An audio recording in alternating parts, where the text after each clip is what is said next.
Hello అండి, నేను doctor Soumya, consultant 49 fertility centre Rajahmundry branch.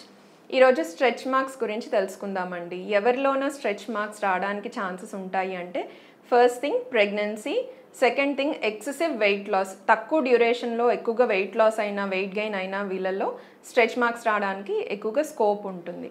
ఎలా ప్రివెంట్ చేయొచ్చా అంటే ఎస్ అండి, ఫ్రీక్వెంట్ మాయిశ్చరైజింగ్ ఏజెంట్స్, మనము ఫ్రీక్వెంట్గా మాయిశ్చరైజింగ్ ఏజెంట్స్ ఏవైతే ఉంటాయో పర్టికులర్గా కాంపోజిషన్ చూసుకున్నట్లయితే హైల్యూరానిక్ యాసిడ్ బేస్డ్ క్రీమ్స్ కానీ లేదంటే సెరమైడ్ బేస్డ్ మాయిశ్చరైజింగ్ ఏజెంట్స్ కానీ అప్లై చేయడం వలన కొంతవరకు ప్రివెంట్ చేయొచ్చు.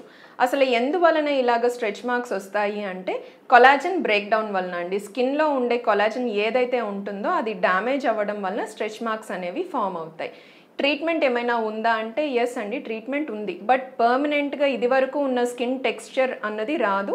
బట్ కొంతవరకు లైటనింగ్ అయితే ఉంటుందండి.